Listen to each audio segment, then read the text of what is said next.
Muy bien, muy buenas noches con todos. Muchas gracias por su participación. Este evento está organizado por la Universidad Peruana de Ciencias Aplicadas, que en su escuela de posgrado tiene una maestría especializada en Administración y Dirección de Proyectos. Esta maestría está acreditada por PMI-GAC, que es la única en el Perú y lo tenemos acreditado desde hace 7 años y estamos en proceso de reacreditación. En julio de este año empezamos un ciclo de webinars para revisar 12 principios que vienen en la nueva guía del PMBOK, séptima edición. Estos 12 principios están orientados a dar soporte al Project Delivery o a la entrega del proyecto. Y en esta oportunidad estamos con el tercer webinar en el cual vamos a tratar los riesgos. Y los riesgos nos traen oportunidades y amenazas. Así que para esta tercer webinar, que bueno, lógicamente vamos a terminar los 12, y estamos profundizando en el tema, quien les habla es Víctor Villar, director de la maestría de Administración y Dirección de Proyectos de la UPC. Tenemos ya 12 años con esta maestría especializada y, como les digo, está acreditada por PMI, ¿no? Acá están los 12 principios. Entonces estamos aquí en el Opportunities and Threats, o en general riesgos. ¿Sí? Esta es la nueva guía. Para los que ya están familiarizados, seguro que tendrán, digamos, algún avance de lo que significa la nueva guía, que es un cambio total. Tenemos el agrado, orgullo y honor de que el señor Alfonso Barraza San Martín, actual presidente del capítulo de Santiago de Chile de PMI, esté con nosotros para brindarnos su experiencia y sus conocimientos respecto al tema de riesgos que nos trae ahora en este webinar. Él es ingeniero informático por la Universidad Diego Portales, está diplomado en gestión de datos, además es magíster en innovación tecnológica y emprendimiento de la Universidad Técnica Federico Santa María. Él es certificado como PMO-CP y CPSM, especialización en inteligencia de negocios y gestión de estrategia de compras. Ha participado y colaborado en gestión de proyectos tecnológicos, construcción de mineros, tanto de empresas en Chile y fuera de Chile, es decir, internacionales. Tiene 18 años de experiencia liderando áreas de informática, tecnología y negocios, y actualmente es profesor en universidades de Chile en las cátedras de tecnología de información, gestión de estrategia de compras, supply chain y analítica de negocios. Es socio fundador de House Programmers o Programmers House, representante en Chile de corporaciones internacionales de varios productos como Sybase, Computer Associates, Extended System, Oracle, Q-Link View, y consultor en empresas mineras como Codelco, la más grande de Chile y la más grande minera, creo, una de las más grandes mineras del mundo, Anglo American, Antofagasta Minerals y Strata Cooper. Vamos avanzando. Entonces, tenemos a nuestro expositor, el señor Alfonso Barraza San Martín, y él va a dar inicio entonces a esta sesión. Alfonso, muchísimas gracias por tu aporte y te damos la bienvenida aquí en la UPC. Adelante, por favor. Muchísimas gracias, Víctor. Muy buenas tardes, buenas noches por acá. Para todos los que estén conectados, para mí es un privilegio estar en este programa de posgrados y ciertamente poder compartir un poquitito de las cosas nuevas que van saliendo y que van apareciendo por parte de PMI, que para nosotros nos es una extraordinaria oportunidad de repensar, de construir y al mismo tiempo proyectar lo que pueden ser las posibilidades de la gestión de proyectos frente a ediciones nuevas como el PMBOK 7 que salió hace muy pocas semanas en castellano. Así es que desde esa perspectiva voy a intentar hacer una síntesis particularmente de riesgos y un poco vinculado con todos los horizontes que creo que a mi juicio son importantes y que de alguna manera giran en la órbita de la gestión de proyectos, pues en este cambio del PMBOK 7 creo que hay una oportunidad de integración muy, muy importante. Voy a compartir acá, según me dijeron, a ver si logro.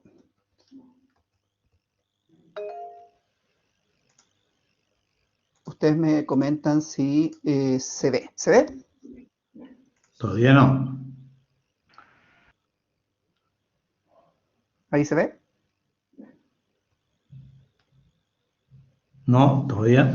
No, aún no. En la parte inferior está el botón con la flecha y aparece el compartir aplicación o pantalla. Sí, voy a Y una vez que compartir. le damos ahí, seleccionamos la pantalla y le damos share o compartir.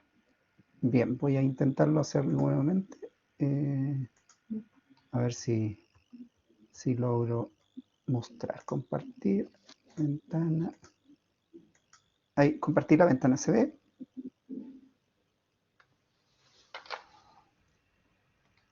Aún no se ve, pero ahora sí, ya se ve. ¿Sí? Ahora Perfecto. sí, perfecto. Perfecto, muchísimas gracias por la ayuda. Bueno, como les comentaba, las oportunidades y amenazas de los riesgos, ciertamente para nosotros en estos tiempos de pandemia y en particular en Chile, lo que fue el estallido social y posterior pandemia, ciertamente a nosotros nos ha transformado un escenario muchísimo muy distinto al que nosotros estábamos acostumbrados hasta antes del 2019. Entonces voy a hacer una pequeña síntesis y al mismo tiempo una visión transversal de lo que pudiesen ser cosas interesantes a propósito de las situaciones de cambio que hemos vivido en estos últimos tiempos. Dicho eso, a ver si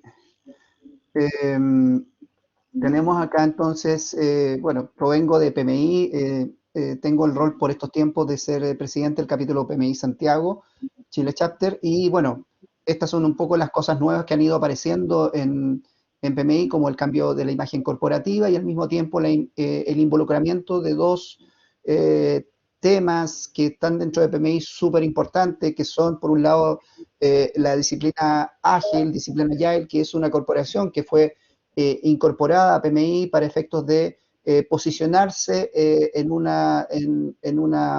nivel acorde con lo que es PMI hoy en día, que es una de las organizaciones más grandes del mundo en lo que es la difusión de las buenas prácticas de gestión de proyectos. Y al mismo tiempo, Brightline, que es la posibilidad de conectar la estrategia con proyectos y hacer real las definiciones estratégicas con proyectos. Desde esa perspectiva, hace mucho sentido la incorporación de los cambios que ha ido teniendo PMI de un tiempo a esta parte, particularmente después de los 50 años a la fecha, ya hacen 2 años que cumplió 50, y efectivamente en estos últimos 2 años visiblemente se han hecho notar los temas de cambio que PMI ha ido involucrando. Pues bien, debemos entender entonces, y sigue persistentemente y prevalentemente, el concepto de que los líderes de proyectos y los proyectos son una condición disruptiva frente a los procesos y al status quo de las organizaciones. Una organización, cuando se decide hacer proyectos, está de alguna manera incorporando la necesidad de hacer una transformación disruptiva respecto a la realidad actual, y ciertamente los directores de proyectos están emplazados hacia un comportamiento de constante venta, persuasión y negociación frente a los proyectos que están impulsando. Dicho eso, nuestra mayor referencia en términos bibliográficos de lo que es la gestión de proyectos es el PMBOK 6. Y el PMBOK 6, hasta hace un tiempo atrás, era para nosotros un documento que sintetizaba esas mejores prácticas, en donde particularmente estaba estructurada por 10 áreas del conocimiento, y esas 10 áreas del conocimiento aportaban y colaboraban al ciclo de proyecto que nosotros clásicamente conocemos como inicio, planificación, ejecución, monitoreo y control y cierre. Desde esa perspectiva, esa estructura para nosotros, y en las anteriores ediciones ciertamente para nosotros era un tema importante, y en particular para mí veía muchas posibilidades y mucho potencial en esta edición 6 de expandir los horizontes de la disciplina de gestión de proyectos hacia horizontes que de alguna manera si bien es cierto estaban declarados formalmente como estructura, a mi juicio era una oportunidad para poder expandir y al mismo tiempo poder desarrollar. Y elegí tres aspectos, tres áreas del conocimiento que creo yo importantes, que dan base a lo que puede pasar o pudo pasar, y de hecho pasó con la versión 7 del PMBOK 7. Por un lado, en la versión 6 decía la gestión de los recursos del proyecto, donde se fusionaban de alguna manera el equipo y los recursos, el equipo de trabajo, es decir, el recurso humano integrado a los recursos, y eso, esa fusión que antes se llamaba recursos humanos, hoy día se transformó en equipo. Y eso me hizo ver de la necesidad de ver la gestión de proyectos como un elemento, una disciplina eminentemente colaborativa, que se fusionaba y se amalgamaba con todos los recursos disponibles del proyecto y al mismo tiempo los recursos tecnológicos. El hombre hoy en día, el recurso humano, las personas y los profesionales que gestionan proyectos están incorporados inherentemente a la tecnología y por lo tanto ya no se ve como una persona, sino que se ve como un equipo, como una persona siendo parte de un equipo y que efectivamente desde ese punto de vista se gestiona como recursos para el proyecto. Un segundo elemento de esa edición era la gestión de las comunicaciones, y la gestión de las comunicaciones no tan solo se veía, por lo planteado en su definición, en lo que eran la planificación, gestión y monitoreo de las comunicaciones, sino que también tenía un horizonte mucho más externo que interno en lo que eran las comunicaciones. Si bien es cierto, es básico y un desde el que la gestión de las comunicaciones dentro del proyecto sean un elemento muy importante para el desarrollo y alineación de todas las partes frente al proyecto que se está gestionando. Hay horizontes comunicacionales mucho más externos de la disciplina de gestión de proyectos, más externos a las fronteras del proyecto que hay que considerar.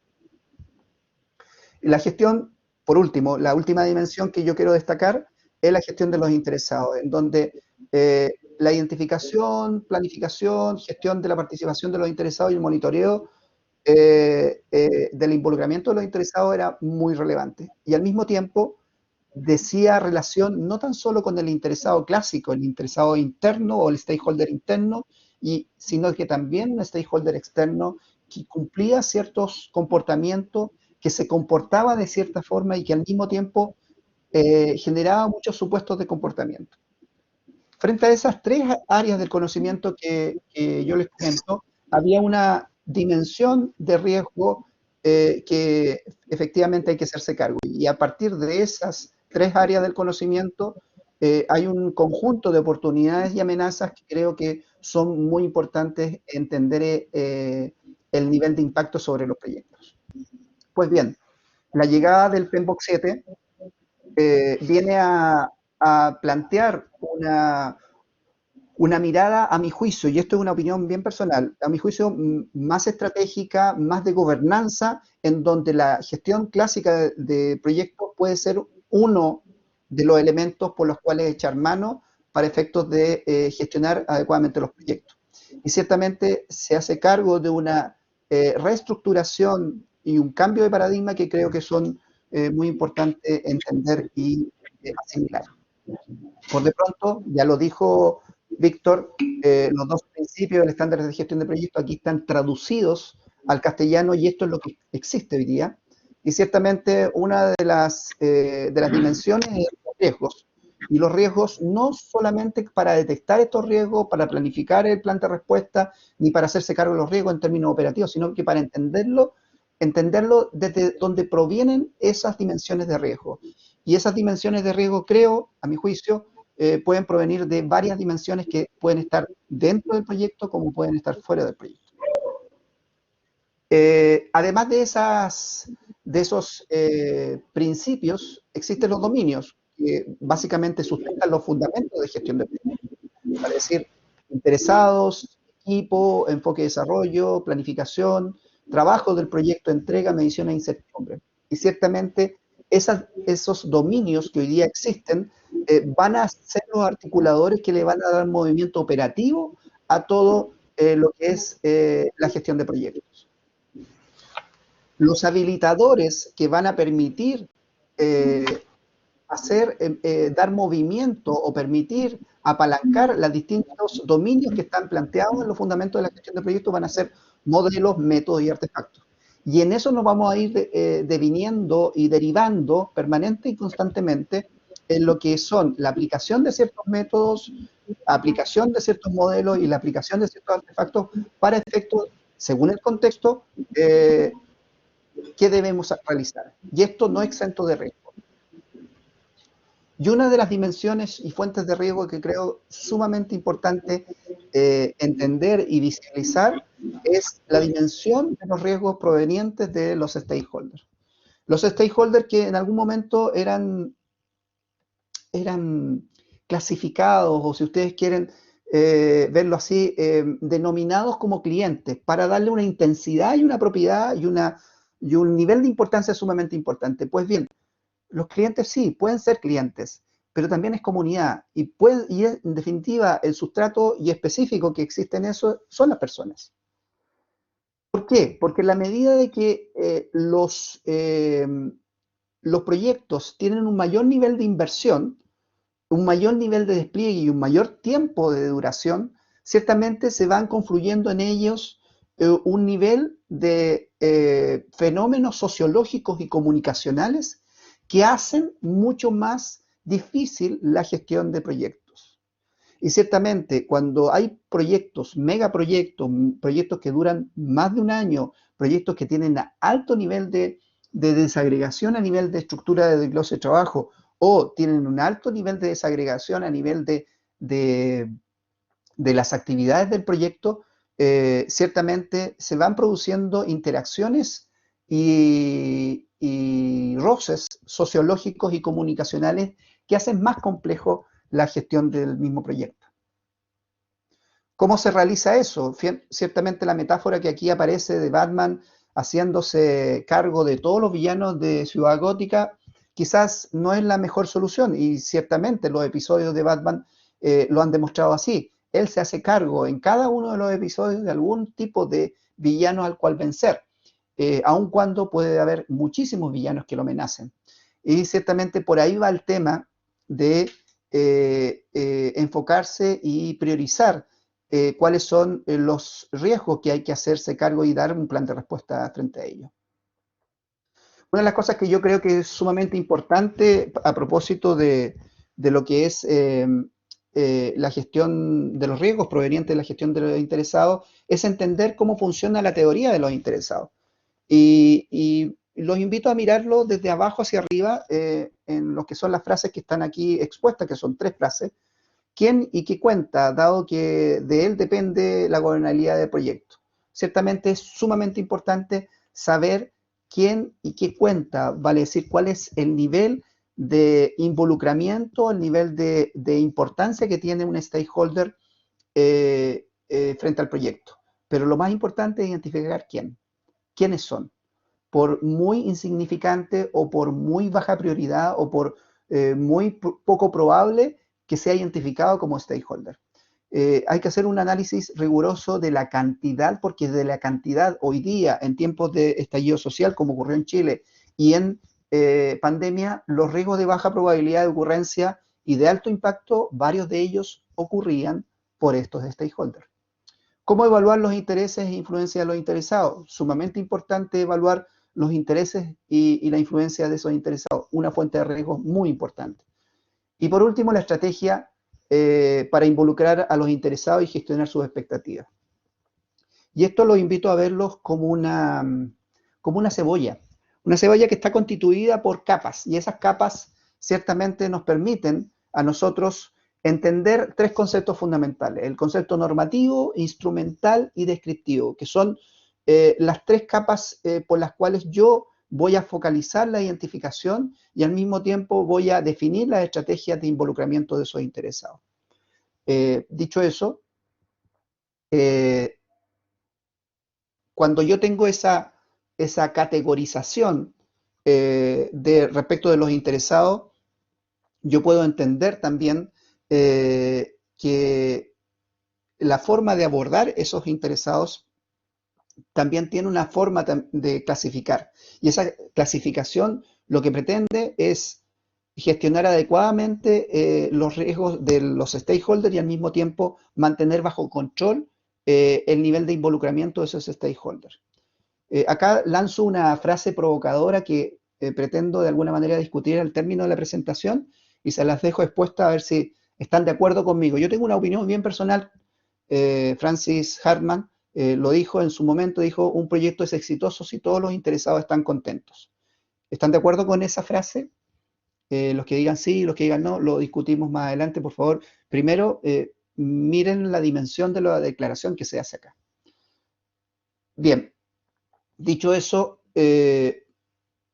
la clasificación de los stakeholders, para entender un poquitito dónde pueden provenir los riesgos de los stakeholders, es entender que es muy importante tener 4 categorías que son también fuentes de riesgo para el proyecto.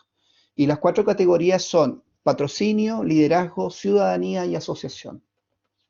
Patrocinio porque es la primera línea de barrera de protección que tienen los proyectos y efectivamente el patrocinio es fundamental. Si yo soy un gerente de proyecto, soy un líder de proyecto y efectivamente estoy liderando un proyecto, necesito del patrocinio funcional de C-Level o del gerente de finanzas o el gerente de operaciones o del gerente general que de alguna manera me va a sponsorear el proyecto que yo estoy gestionando. Por lo tanto, normalmente el patrocinio a nivel de personas dentro de una corporación o a nivel de organizaciones quienes patrocinen dicho proyecto, me van a garantizar 4 elementos fundamentales. La venta del proyecto, el negocio, vale decir que ese proyecto vía patrocinio sea sustentable desde el punto de vista de negocio, me va a garantizar gobernabilidad y al mismo tiempo va a permitir ejercer el liderazgo fuera de las fronteras del proyecto que yo estoy gestionando. Y ciertamente puede colaborar en la tutoría y en la evangelización del proyecto que se está gestionando. Otra fuente de riesgo, bueno, en la medida que cada uno de estos 4 elementos no exista, se van generando unos riesgos de alto impacto sobre el proyecto. Otra fuente de riesgos que hay que considerar es el liderazgo, en donde el desarrollo de las capacidades dentro del equipo, la credibilidad, servir al propósito, mantener la esperanza y el nivel de involucramiento que tenga el que ejerce el liderazgo sobre el equipo de proyecto, no tan solo lo tiene que hacer dentro del proyecto, sino que fuera de la frontera del proyecto. Y muchas veces se dice que los líderes de proyecto hoy día tienen que cerrar su notebook, cerrar su Excel o cerrar la carta Gantt y salir a caminar para liderar el proyecto dentro del equipo y fuera de las fronteras del proyecto. Y ciertamente hoy día es el emplazamiento importante. En la medida que eso no ocurra, hay una fuente de riesgo muy, muy, muy importante que ciertamente el líder del proyecto tiene que entender las posibilidades que pueda ejercer esos riesgos en la medida que se vayan manifestando dentro del proyecto. La asociación. La asociación es sumamente importante y es otra fuente de riesgo también para el proyecto, porque dice relación con el vínculo que tienen los proyectos con la corporación sobre la cual se está gestionando y las otras corporaciones con las cuales haya algún tipo de interacción. Y digo esto porque efectivamente el tipo de alianzas que se generen dentro de un proyecto que se hace bajo un consorcio, bajo un EPCM o bajo ciertas ligazones estratégicas que tienen frente a un proyecto son sumamente importantes. Ya sabemos hoy día que empresas de tecnología como Apple y Samsung en algún momento hicieron un vínculo y una asociación para potenciar, en este caso en Apple, una tecnología que no tenía muy bien desarrollada y se generó un vínculo con Samsung para ellos sin que por ello dejasen de ser competencia. Lo mismo pasa con las marcas de automóviles que de tanto en tanto, según el posicionamiento que tengan las marcas, hacen vínculos de joint venture con tecnologías de otras marcas. El clásico que hoy día, por nombrarles una noticia, Mazda con Isuzu. Isuzu es una marca muy prestigiosa japonesa que efectivamente tienen mucha presencia en Asia, tienen mucha presencia en Australia, pero no tienen mucha presencia en América Latina. Y sin embargo, Mazda hizo un vínculo, una asociación en donde parte de esa tecnología la usa en sus vehículos Mazda, en particular sus camionetas pick-up. Y si bien es cierto, pueden ser en alguna medida competencia, en este caso se asocian para efectos de vincularse a un proyecto específico de desarrollo para posicionar mejor una determinada marca. Entonces, lo que quiero decir con ello es que efectivamente los líderes de proyecto deben tener en cuenta los vínculos con otro tipo de corporaciones o con otro tipo de marcas, aun cuando el proyecto compita con otro tipo de organizaciones o con otro tipo de corporaciones. En consecuencia, las alianzas, afiliaciones, consorcios, uniones, coaliciones y cooperación son formas de vínculo y asociación que el líder debe tener en cuenta. El no tenerlo genera una fuente de riesgo muy importante. Por último, la ciudadanía. La ciudadanía, qué duda cabe. La ciudadanía hoy día cada vez es más empoderada respecto a la opinión que tienen los proyectos que se están desplegando y, por cierto, ese despliegue dice relación con los efectos que causan los proyectos. Una faena minera que tiene un proyecto de expansión de ciclo de vida de su faena minera en 10 o 20 años más, ciertamente la creación de una nueva fauna, una expansión de una ya existente, genera impactos medioambientales por las cuales ciertamente la ciudadanía está muy atenta. La ciudadanía no tan solo ve la oportunidad laboral que significa la expansión de una faena minera, sino que también las externalidades negativas que esto significa. Y ciertamente juzga los flujos de valor que esto aporta. Y el valor está muy presente en el PMBOK 7. La oportunidad de generar valor respecto a los proyectos es un tema muy importante. Por lo tanto, va más allá del alcance, tiempo y costo que nosotros estábamos tradicionalmente acostumbrados, sino que también la calidad y el valor aportado. Esquemas de participación de stakeholders para poder entender la naturaleza de esto. Bueno, primero, como les decía, enumerar, evaluar sus fortalezas y oportunidades y priorizar esas oportunidades con esos stakeholders, establecer recursos disponibles para esos stakeholders que aparezcan, decidir el nivel de involucramiento, consultar y retroalimentar. Estos son disciplinas y actividades que convergen al PMBOK 7 y que de alguna manera pueden provenir de otras marcas, de métodos, de elementos, de artefactos que nos permitan apalancar la gestión de proyectos, y es por eso que acoge, y aquí propongo una forma de enfrentar ese tipo de cosas. ¿Por qué? Porque hoy día el PMBOK 7 lo que hace es abrir un paraguas muchísimo más grande, muchísimo más frondoso, que nos permite cubrir muchísimos más aspectos que lo que estábamos acostumbrados en lo operativo de la gestión de proyectos. Y ciertamente eso involucra otro tipo de artefactos, otro tipo de metodologías que estén al amparo de ese gran paraguas que está propuesto por la versión 7 del PMBOK.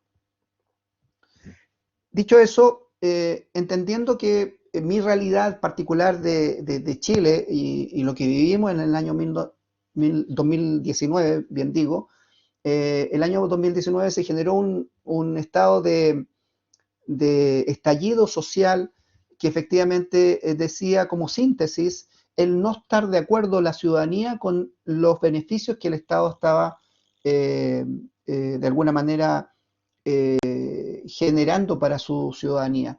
En concreto, el Estado era insuficiente para las demandas que se hacían, y es por eso que ese estallido social tuvo la particularidad, más allá de las posiciones políticas que uno pueda tener, tuvo una mirada de demandas puntuales respecto a carencias que tenía el Estado de Chile, y ciertamente la ciudadanía, y como lo muestra acá en su manifestación más importante, de más de 1.200.000 personas presentes en una parte muy céntrica de la ciudad de Santiago, se manifestó en contra de eso, ¿ya? Y sobre el status quo que el Estado estaba aportando a las necesidades permanentes y crecientes de la ciudadanía, que de alguna manera generó un estallido, y ese estallido se llamaba demandas, y esas demandas eran de la ciudadanía, y que tenían esas demandas sobre el Estado de Chile.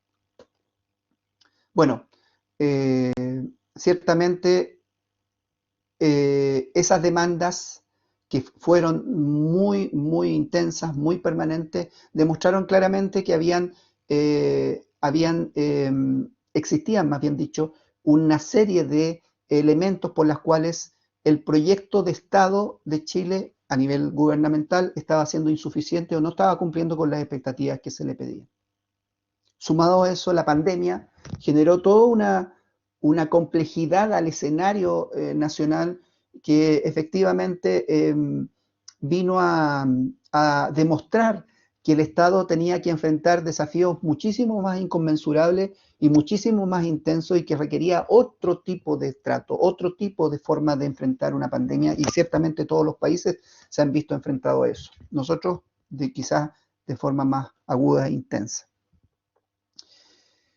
Hace poco, PMI, además de esta nueva edición del PMBOK 7, planteó la necesidad de hacerse cargo de estos 17 Objetivos de Desarrollo Sostenible que hace ya un tiempo la Organización de Naciones Unidas promulgó como 17 Objetivos de Desarrollo Sostenible que ciertamente los proyectos, tanto directa como indirectamente, se tienen que hacer cargo. Y es por eso que a mí me hace mucho sentido lo que les dije delante, respecto de los riesgos inminentes. Y ciertamente los stakeholders, ciertamente las comunicaciones y lo que son la conformación de los equipos de trabajo y los recursos que se manejan del proyecto son sumamente importantes porque de cara a los objetivos de desarrollo sostenible, de alguna u otra manera, los proyectos que nosotros estamos permanentemente gestionando se ven involucrados o afectan de alguna medida.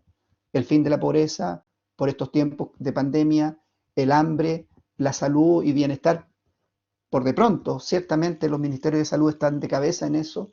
La educación de calidad, que ciertamente en estos tiempos de distancia y de conexión remota y virtualidad, se ve afectada a la educación, porque ya no es lo mismo educar presencialmente que telemáticamente. El tipo de contenido llega de forma distinta y está generando de facto cambios paradigmáticos en la educación. ¿Por qué no? El trabajo decente y formal, vinculado al crecimiento económico, por nombrar algunas cosas, entre ellas el medio ambiente y la paz y el agua, que es un bien que se está viendo afectado por el cambio climático, que también la acción del clima es un objetivo de desarrollo sostenible. Para terminar, hay recursos que creo que ayudan a los riesgos en las distintas dimensiones en donde lo queramos mirar, que es un elemento que de alguna manera tangencialmente en el PMBOK 7 está declarado, pero ciertamente yo lo quisiera hacer más enfático y profundo, creo yo, en estos tiempos, que es la comunicación estratégica. Y la comunicación estratégica como recurso, como un recurso que permite el mejor apalancamiento en la disciplina de gestión de proyectos. Y desde ese punto de vista, creo que la comunicación estratégica es un elemento que está presente en las grandes corporaciones, sí, está presente relativamente en las medianas corporaciones y muchas veces ausente en las corporaciones más pequeñas. Y ciertamente, ¿por qué? Porque la comunicación estratégica es una práctica, es una disciplina que de alguna manera se hace cargo del entorno social y político que la rodea y que efectivamente ese entorno, cuando está sometido a niveles de competencia altos, como puede ser una corporación de telecomunicaciones o como lo puede ser ciertamente muy exigida un Ministerio de Salud, ¿por qué no? En el enfrentamiento de una pandemia, ese nivel de intensidad de las comunicaciones se vuelve cada vez más importante y es permanentemente una fuente de riesgo el no enfrentarlo adecuadamente la comunicación estratégica. Y ciertamente las crisis son las que alimentan la necesidad de una comunicación estratégica.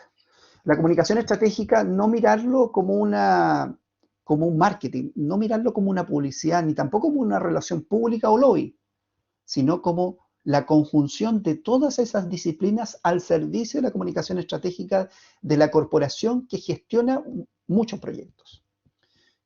Por lo tanto, la comunicación estratégica es una disciplina que a nosotros nos permite, desde el punto de vista de la gestión de proyectos, hacer más llevaderos nuestros proyectos, a mitigar y de alguna manera gestionar el stock de prestigio y credibilidad que tiene la corporación frente a las externalidades eventualmente negativas que tengan los proyectos.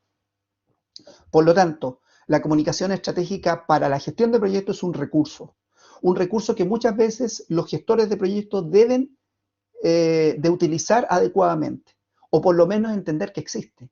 Y si no existe, desarrollarla, quizás fuera de la frontera del proyecto que estoy gestionando, generar esas capacidades al servicio de la gestión de proyectos.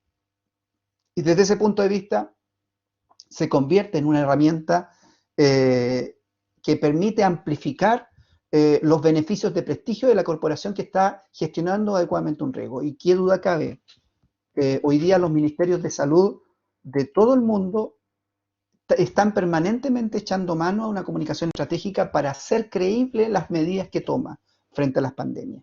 Y ya sea los programas, los proyectos de desarrollo, los proyectos de construcción de hospitales de campaña o de generación de proyectos de extensión de camas de urgencia, oxígeno por estos tiempos muy escasos en situaciones de alta concentración de gente en condición crítica, ciertamente a nosotros nos emplaza a nivel de los ministerios de salud a tener que usar herramientas de comunicación estratégica muy frecuentemente con un gran nivel de credibilidad, que es, por cierto, la necesidad permanente de nuestro gobierno. Para terminar, quería hacer mención a una situación que básicamente a mí me tocó en lo personal hace un tiempo atrás, de participar, y creo que también es un elemento que a mí me hizo entender la dimensión de riesgo que significa el hacerse cargo de ciertas cosas muy importantes como en la disciplina de gestión de proyectos. Y en particular les quiero contar que, bueno, en Chile somos un país eminentemente sísmico, estamos asediados, al igual que ustedes, amigos de Perú, por placas tectónicas que están permanentemente en fricción, y ciertamente a ustedes le ha afectado los terremotos y los temblores y los sismos, y en nosotros también. Y tenemos el triste récord de tener el terremoto medido más grande del mundo, allá por el año 1960, en la ciudad de Valdivia, que ocasionó un maremoto y al mismo tiempo cambió la geografía del lugar. Se cayeron cerros completos, en donde toda la geografía y la topografía del lugar cambió después de ese terremoto y después de ese tsunami. Y ciertamente ha sido la característica inexorable del tiempo en distintos momentos en Chile, que efectivamente estamos asediados por terremotos y maremotos. Y también hubo uno en el cual me tocó participar, que fue el año 2010, de magnitud casi 9, que efectivamente se convirtió en un maremoto en la ciudad y en la región de Talca. Bueno, ese desastre y esa catástrofe generó un nivel de destrucción bastante agudo, dado que en esa zona en particular no había ocurrido un terremoto de esa magnitud. Y todo lo que eran construcciones coloniales se vinieron abajo, y ciertamente gran parte del patrimonio histórico de Chile en ese lugar se destruyó casi en su totalidad. En estos momentos hay procesos de reconstrucción, al mismo tiempo de reconstrucción de alguna manera testimonial de lo que habían sido construcciones antiguas de adobe y que quedaron completamente en el suelo después de ese episodio. Bueno, pues bien, los proyectos que se generaron a partir de ese escenario de catástrofe fueron innumerables para reconstruir la urgencia que se necesitaba establecer, que era la necesidad de habitabilidad de las casas que se habían caído, de la gente, sobre todo la gente más desposeída. Y la posibilidad de tener casas en el corto tiempo era bastante difícil, bastante compleja. Y es por eso que se tuvo que echar mano no tan solo a los esfuerzos gubernamentales, porque ningún gobierno, y ya lo demostró la pandemia, es capaz de enfrentarlo por sí solo, este nivel de catástrofe, este nivel de estrés, este nivel de crisis que efectivamente somete a los gobiernos cada tanto tiempo. y desde ese punto de vista, esta crisis en particular suponía que los esfuerzos gubernamentales tenían que ser potenciados por esfuerzos de otro estilo. Y es por eso que el tipo de vínculo que hizo el gobierno en ese entonces, el año 2010, fue un vínculo público-privado, en donde se necesitaba sincerar la necesidad de hacer una reconstrucción en el más corto tiempo posible. Y desde ese punto de vista, la expectativa que tenía este tipo de reconstrucción eran de 7 años. Esos 7 años eran insoportables para mucha gente. Y lo que se hizo, básicamente, es que el gobierno se vinculó con las constructoras más prestigiosas de la región y de otras regiones, que efectivamente tenían la característica de hacer habitaciones y edificios de alto nivel de plusvalía, alto nivel tecnológico en su materialidad y alto nivel de costos de sus viviendas. Por lo tanto, a esas constructoras especialistas en ese segmento de clientes, por así decirlo, los combinó a transferir esa calidad y esa tecnología de materialidad hacia viviendas sociales, que tenían la característica siguiente: ser viviendas sustentables, vale decir, que sean viviendas que tengan una calidad aceptable y que permitan de alguna manera contener todo lo que significaba las necesidades asísmicas de una construcción sólida. Que el diseño de calidad fuera de los mismos estándares de las viviendas que venían construyendo esas constructoras, que el diseño fuera incremental, vale decir, que si bien es cierto se cumplía con las necesidades básicas de habitabilidad de esa casa pudiese ser mejorada en términos de crecimiento y arquitectura, manteniendo la fisonomía original de una arquitectura de calidad. Y al mismo tiempo la materialidad térmica que permitiese de alguna manera poder reducir el consumo de agua, luz y gas, que eran los consumos que clásicamente se ven más impactados en las familias de más escasos recursos. Y es por eso que se llegó a un porcentaje de disminución de ese consumo de agua, luz y gas hasta en un 40%. ¿Por qué? Porque se instalaron paneles eléctricos que permitían consumir menos electricidad. Se utilizó la energía solar para efectos de calentar el agua en las necesidades que se tuviera, y al mismo tiempo térmicamente aisladas, porque el lugar de donde ocurrió ese terremoto es un lugar de clima templado-frío. Y desde ese punto de vista se transfirió todo lo que era la materialidad, arquitectura, diseño y condiciones de viviendas de alto nivel de plusvalía a niveles de viviendas sociales. Y es por eso que esa alianza público-privada permitió minimizar el riesgo del tiempo de reconstrucción de esa región de 7 años a 3 años y fracción, en los más fundamentales momentos que se necesitaba reconstruir para que esa región tuviese nuevamente una actividad económica sustentable y sostenible en el tiempo. Bien, muchísimas gracias por la oportunidad de conversar con ustedes y bueno, estoy abierto ahí a cualquier consulta que ustedes tengan, por favor, a libre disposición.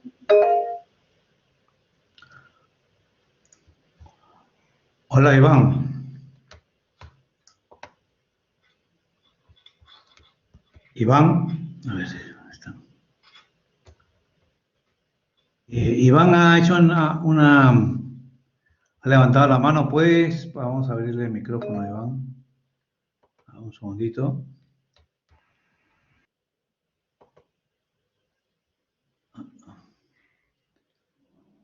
A ver, voy a ponerte como moderador para que puedas hablar. A ver, Iván, ¿puedes abrir tu micrófono? Hola, ¿qué tal? ¿Cómo están? Gracias, Alfonso, por tu presentación. No me queda claro la diferencia entre riesgos e incertidumbres, porque con el PMBOK 6 tenía pensado que incertidumbre era que no tenía la data para que yo pudiera hacer el ejercicio de cuantitativo y cualitativo. Pero en la 7 cambia de teoría. No sé si lo has examinado eso.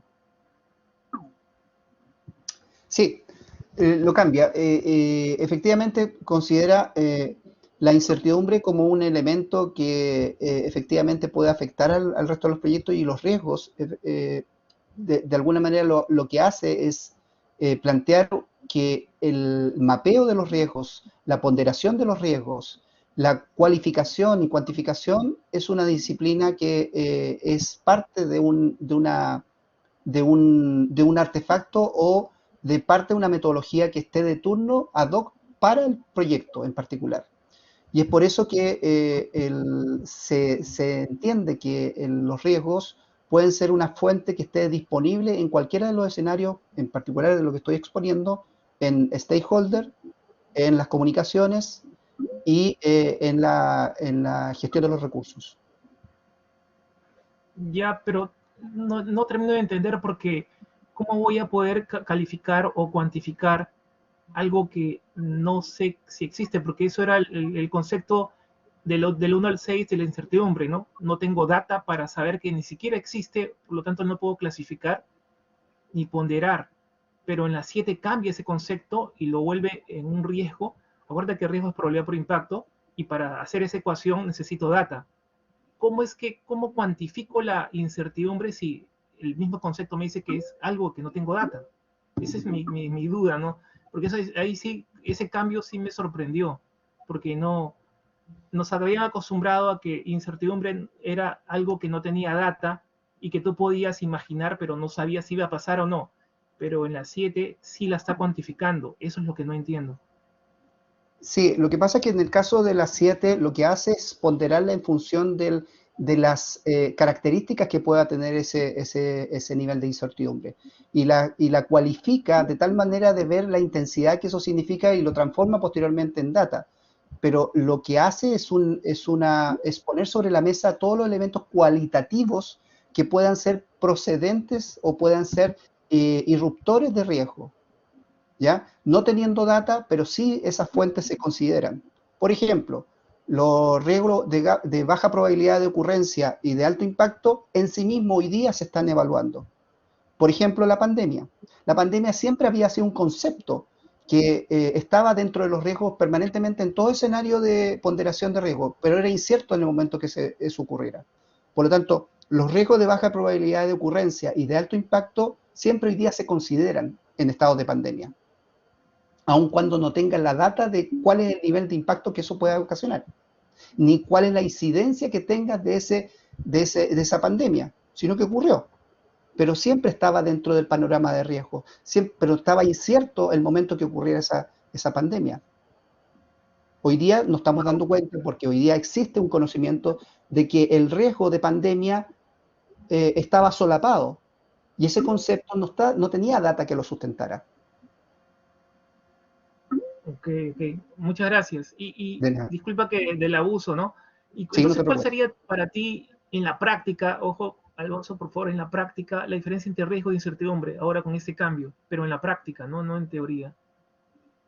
En la práctica es que yo tengo hoy día que echar mano a mucho conocimiento de juicio experto respecto a niveles de incertidumbre conceptual, por la cual yo pase esos niveles de incertidumbre conceptual, como por ejemplo la pandemia, como por ejemplo el estallido social, como por ejemplo conceptos que están insertos en los 17 Objetivos de Desarrollo Sostenible, por ejemplo, que se puedan transformar inminentemente en un riesgo.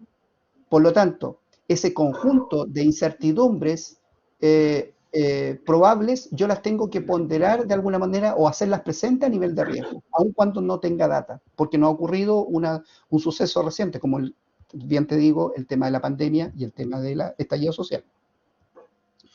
Eso en Chile Sí. efectivamente ha ocurrido muchísimo, y hoy día existe en las compañías mineras esos escenarios de incertidumbre en donde esos conceptos están presentes dentro de entre los planes de respuesta de riesgo de los distintos proyectos de una faena minera, por ejemplo. La salud y seguridad ocupacional ciertamente es un tema muy, muy importante. Muchas gracias, No Alonso, sé por tu respuesta. Bueno, Gracias. Iván, muchas gracias por participar. No Gracias, sé alguien más quisiera participar.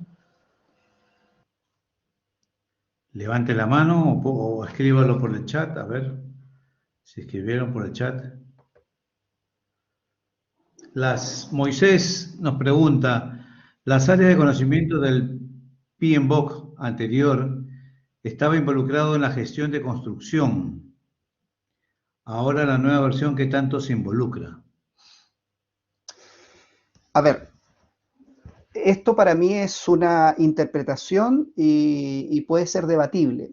Yo siento que hay un gran desafío en considerar el PMBOK 6 o lo que se decía en el PMBOK 6 a través de sus 10 áreas del conocimiento y hoy día de alguna manera fraccionada en principios y dominios, es que efectivamente esto en alguna manera, no importando la forma que tengas de gestionar el proyecto, esto se reduzca a métodos, artefactos y dominios, en donde yo pueda aplicar y gobernar con el PMBOK 7 cualquiera de esas formas de gestionar proyectos. Y probablemente, y esto es una interpretación personal, el PMBOK 6 sea uno de esos artefactos que yo gobierne con el PMBOK 7. ¿Alguna otra pregunta más? Bueno, Moisés, no sé si está satisfecha la respuesta a tu pregunta.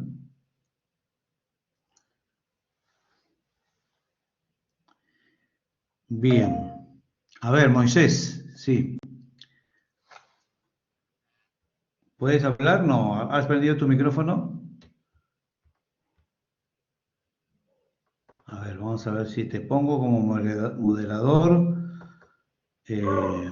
A ver, ¿puedes prender tu micrófono y hablar?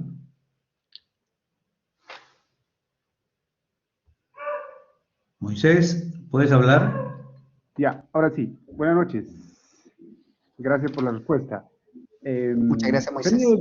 Tenía dudas de la versión anterior con la versión actual. Mire, en la versión anterior, todas las áreas de conocimiento, de alguna forma podrías involucrar en el tema de gestión de la construcción, en este caso, ¿no? En el sector de construcción.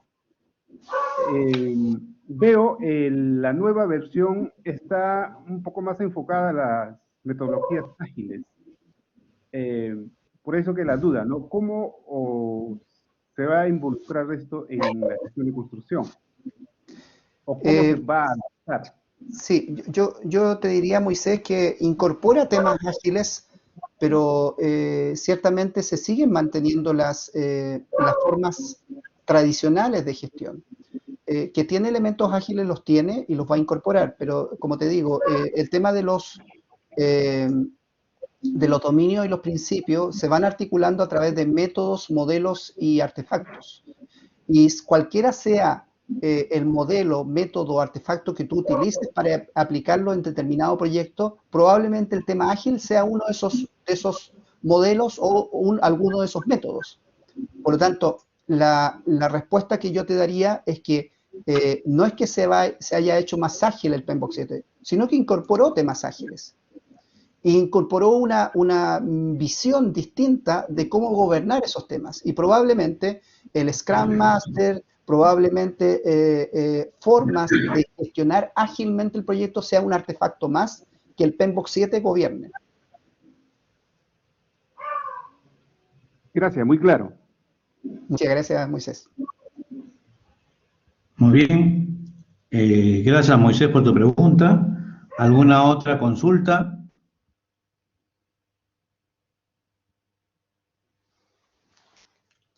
¿Hay más?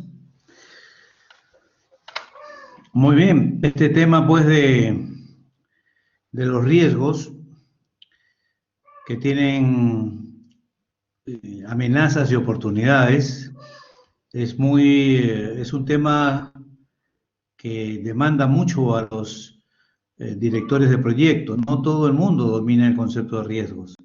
Y esa es una de las competencias que tenemos que desarrollar, ¿no?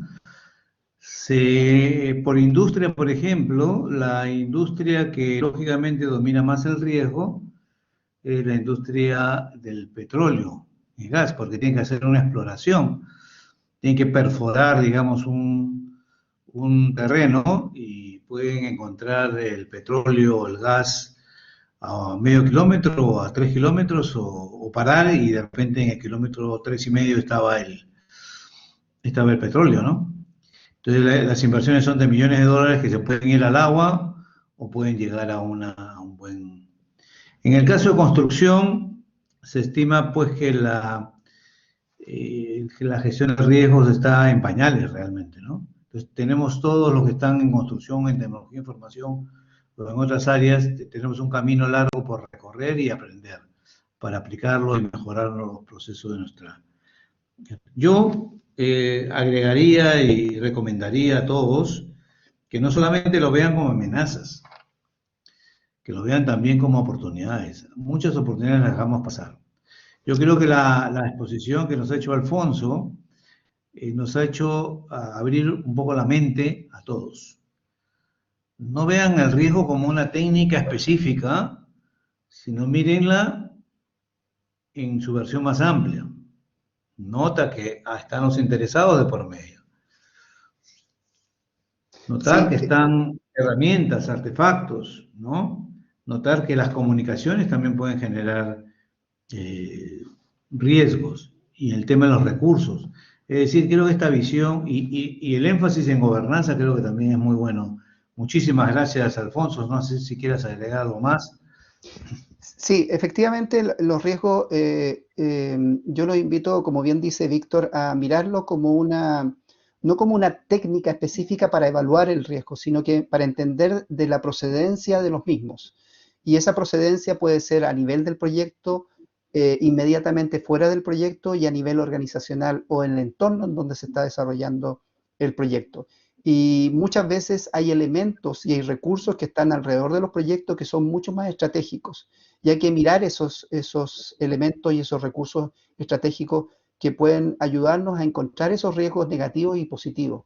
Por de pronto, en la pandemia nos demostró que también hay riesgos positivos, como por ejemplo, la total paralización de la producción a nivel mundial mejoró considerablemente, más allá de la mejora ambiental que hubo, que había menos polución, la posibilidad de que efectivamente ciertos commodities se transformaron y efectivamente muchas empresas de alto despliegue de recursos como mineras, en donde en el caso de Chile el combustible es muy crítico porque nosotros importamos el 95% del combustible, ciertamente eso se transformó en una oportunidad para Chile porque tuvo la posibilidad de acopiar esos combustibles que están muy baratos en tiempos de pandemia. Y ahí hubo un riesgo muy positivo que las corporaciones echaron mano para efectos de enfrentar futuros más inciertos. Así que quería dejar eso como ejemplo para que lo tuvieran a mano. Entonces, los invito a mirarlo esto más como un tema más estratégico que como un tema más operativo, porque de eso ya hay mucha práctica, hay mucha documentación y hay mucho ya maduro en el mundo de los riesgos. Los invito a visibilizar eso más allá de las fronteras del mismo proyecto. Muchas gracias, Víctor. Bien, a toda la audiencia, ¿no? Si no hay preguntas ya para cerrar, nuevamente quiero agradecerle a Alfonso su aporte de este proceso que estamos realizando todos los profesionales. Todos los profesionales ahora de la dirección de proyectos estamos tratando de asimilar, de digerir los nuevos conceptos que vienen en la séptima. Así que esta contribución de Alfonso va a enriquecer no solamente a la UPC, a todos los participantes. Para aquellos que no han tenido oportunidad de participar, esta conferencia fue grabada y esperemos que pronto podamos compartir el link para que puedan repasar algunos temas o compartirlo con algunos de sus compañeros de profesión que no han podido estar presentes. Entonces, nuevamente, Alfonso, muchísimas gracias por tu aporte a la universidad y a todos los invito para el cuarto webinar, que esperemos sea la segunda semana de octubre, y creo que va a ser un tema muy, muy interesante que ya les puedo adelantar, que es liderazgo, leadership. Así que creo que vamos a tener una continuidad en este reto de compartir con todos ustedes estos principios. Muy buenas noches a todos y nuevamente, Alfonso, muchísimas gracias. Gracias, Víctor, gracias a la audiencia por estar conectada a esta hora y les mando un abrazo y les pido, por favor, cuídense muchísimo en estos tiempos. Un gran abrazo y nos estaremos conectando muy pronto. Muchas gracias, Alfonso. Hasta luego.